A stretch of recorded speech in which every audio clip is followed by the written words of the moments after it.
KPCC പ്രസിഡന്റായി സണ്ണി ജോസഫ് നാളെ ചുമതലയേൽക്കും. കെ സുധാകരനാണ് ചുമതല കൈമാറുക. UDF കൺവീനറായി അടൂർ പ്രകാശും സ്ഥാനമേൽക്കും. പുതിയ നേതൃത്വത്തിന് മുന്നിലുള്ളത് ഭരണം തിരിച്ചുപിടിക്കുക എന്നത് വലിയ ലക്ഷ്യമാണ്. വിവരങ്ങളുമായി സൂര്യ ഗായത്രി ചേരുന്നുണ്ട്. സൂര്യ, പുതിയ ഭരണം കൺവീനറായി അടൂർ പ്രകാശും സ്ഥാനമേൽക്കുന്നു, അതുപോലെ തന്നെ സണ്ണി ജോസഫും സ്ഥാനമേൽക്കുകയാണ്. എന്താണ് ലഭ്യമാകുന്ന വിവരങ്ങൾ? ഒരുപാട് നാളത്തെ അനിശ്ചിതത്വങ്ങൾക്ക് ഒടുവിലാണ് KPCCക്ക് പുതിയ നേതൃത്വം ലഭിക്കുന്നത്. നാളെ KPCC അധ്യക്ഷനായിട്ട് സണ്ണി ജോസഫ് ചുമതലയേൽക്കുകയാണ്. UDF കൺവീനറായിട്ട് അടൂർ പ്രകാശും ചുമതലയേൽക്കും. ഈ KPCCയുടെ ഫ്രണ്ടിലാണ് ഞാൻ ഉള്ളത്. ഇവിടെ ഈ അനിശ്ചിതത്വങ്ങൾക്ക് ഇടയിലൊക്കെ തന്നെ KS-നെ അനുകൂലിച്ചുകൊണ്ടുള്ള നിരവധി പോസ്റ്ററുകളൊക്കെ തന്നെ പ്രത്യക്ഷപ്പെടുന്ന ഒരു കാഴ്ചയുണ്ടായിരുന്നു.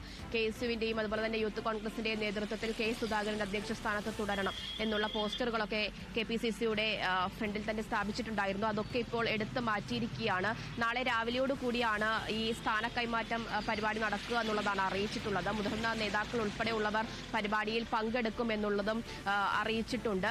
അത് കൂടാതെ തന്നെ ഈ വർക്കിംഗ് പ്രസിഡന്റുമാരായിട്ട് 3 പേരും കൂടി KPCCയിലേക്ക് വരികയാണ്. PC വിഷ്ണുനാഥ് MLA, അതുപോലെ തന്നെ ഷാഫി പറമ്പിൽ MP, AP അനിൽകുമാർ, ഈ 3 പേരും പുതിയ വർക്കിംഗ് പ്രസിഡന്റുമാരും ആകും KPCCയിൽ എന്നുള്ളതാണ്. എന്തായാലും പുതിയ നേതൃത്വം ചുമതലയേൽക്കുന്നത് അത് കോൺഗ്രസും UDFും വലിയ പ്രതിസന്ധി ഘട്ടത്തിൽ നിലനിൽക്കുന്ന സാഹചര്യത്തിൽ കൂടിയാണ്. ഏറ്റവും പ്രധാനപ്പെട്ടത് തദ്ദേശ നിയമസഭാ തെരഞ്ഞെടുപ്പുകൾ അടുത്ത സാഹചര്യമാണ്. ആ തെരഞ്ഞെടുപ്പുകളിൽ വലിയ വിജയം UDFിന് സ്വന്തമാക്കേണ്ടതായിട്ടുണ്ട്. കഴിഞ്ഞ തവണയൊക്കെ ഉണ്ടായ വലിയ പരാജയം മറികടന്നുകൊണ്ട് ഭരണം തിരിച്ചുപിടിക്കേണ്ടതായിട്ടുണ്ട്. കാരണം 3ാം പിണറായി സർക്കാർ അധികാരത്തിൽ വരുമെന്നുള്ള പ്രചാരണം ശക്തമാക്കുകയാണ് LDF സർക്കാർ. സർക്കാരിന്റെ വാർഷികാഘോഷ പരിപാടികളൊക്കെ കഴിഞ്ഞ ദിവസങ്ങളിൽ നടക്കുന്നത് നമ്മൾ കണ്ടിട്ടുണ്ടായിരുന്നു. ആ പരിപാടികളിലൊക്കെ തന്നെ സർക്കാരിന്റെ നേട്ടങ്ങൾ ഉയർത്തിപ്പിടിച്ചുകൊണ്ട്, വികസന പ്രവർത്തനങ്ങൾ ഉയർത്തിപ്പിടിച്ചുകൊണ്ട് വീണ്ടും ഒരു സർക്കാർ വരും എന്ന അടുത്ത പ്രതീക്ഷ LDFിനുണ്ട്. അപ്പോൾ ആ ഘട്ടത്തിൽ ഭരണം തിരിച്ചുപിടിക്കുക എന്നുള്ളത് പുതിയ നേതൃത്വത്തിന്റെ ഏറ്റവും മുൻപിൽ തന്നെയുള്ള ഒരു പരിഗണന വിഷയം തന്നെ ആയിരിക്കും എന്നതിൽ സംശയമില്ല. അതിന് എന്തൊക്കെ മാർഗങ്ങളാണ് സ്വീകരിക്കേണ്ടത് എന്നുള്ളത് തന്നെയായിരിക്കും പുതിയ നേതൃത്വത്തിന്റെ ഏറ്റവും പ്രധാനപ്പെട്ട ഒരു ഘടകമെന്ന് പറയുന്നത്. ഇതിനിടയിൽ തന്നെ DCCയിലൊക്കെ തന്നെ ഒരു അഴിച്ചുപണി ഉണ്ടാകും എന്നുള്ള കാര്യങ്ങളൊക്കെ തന്നെ പുറത്തു വന്നിട്ടുണ്ടായിരുന്നു. അതൊക്കെ തന്നെ എന്തായാലും വഴിയെ തന്നെ അതിലെയൊക്കെ കാര്യങ്ങൾ അറിയാൻ സാധിക്കുകയുള്ളൂ. എന്തായാലും പുതിയ അധ്യക്ഷൻ KPCCക്ക് ഉണ്ടാകുന്നു, പുതിയ UDF കൺവീനർ ഉണ്ടാകുന്നു. ഇരുവരും നാളെ സ്ഥാനമേൽക്കുമെന്നുള്ളതാണ് അറിയുന്നത്. KPCC മുൻ അധ്യക്ഷൻ K സുധാകരൻ സണ്ണി ജോസഫിന് അധികാരം കൈമാറും. അതുപോലെ തന്നെ UDF കൺവീനറായിരുന്ന MM ഹസൻ പുതിയ UDF കൺവീനറായിട്ട് അടൂർ പ്രകാശിന് സ്ഥാനം കൈമാറും.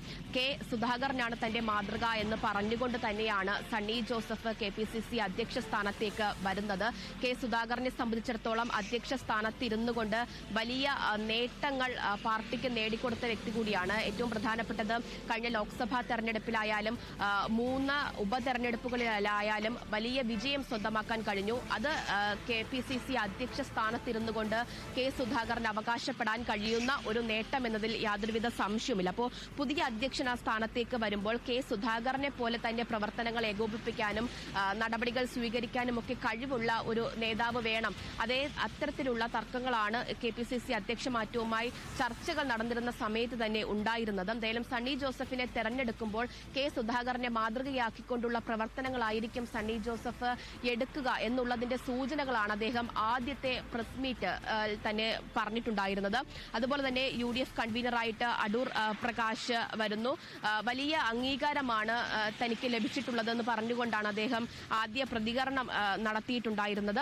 എന്തായാലും പുതിയ KPCC നേതൃത്വം വരുമ്പോൾ, UDF കൺവീനറൊക്കെ വരുമ്പോൾ വലിയ പ്രതീക്ഷ അണികൾക്ക് ഉൾപ്പെടെ ഉണ്ട് എന്നതിൽ സംശയമില്ല. അപ്പോഴും അതൃപ്തികൾ പാർട്ടിക്കകത്ത് ഒരു സംഘം പ്രകടിപ്പിക്കുന്നുണ്ട്. എന്നിരുന്നാലും ഏറ്റവും പ്രധാന ലക്ഷ്യം അത് പിണറായി സർക്കാരിനെ താഴെയിറക്കുക എന്നുള്ളത് മുൻനിർത്തി തന്നെ ആയിരിക്കും പുതിയ നേതൃത്വം മുന്നോട്ട് പോവുക. അവർക്ക് വേണ്ട എല്ലാ പിന്തുണയും നൽകും എന്നുള്ളത് തന്നെയാണ് അതൃപ്തി പ്രകടിപ്പിച്ച് പുറത്തു നിന്നിരുന്ന നേതാക്കളൊക്കെ തന്നെ ഈ പ്രഖ്യാപനം വന്നതിന് ശേഷം പ്രതികരിച്ചിട്ടുണ്ടായിരുന്നത്. എന്തായാലും നാളെ രാവിലെയാണ് ഈ നേതൃമാറ്റം ഉണ്ടാവുക. KPCC അധ്യക്ഷനായിട്ട് സണ്ണി ജോസഫും അതുപോലെ തന്നെ UDF കൺവീനറായിട്ട് അടൂർ പ്രകാശും 3 വർക്കിംഗ് പ്രസിഡന്റുമാരും അധികാരം ഏറ്റെടുക്കും. ശരി, KPCC പ്രസിഡന്റായി സണ്ണി ജോസഫ് നാളെ ചുമതലയേൽക്കുകയാണ്. സൂര്യ ഗായത്രിയാണ് വിവരങ്ങൾ നൽകിയത്.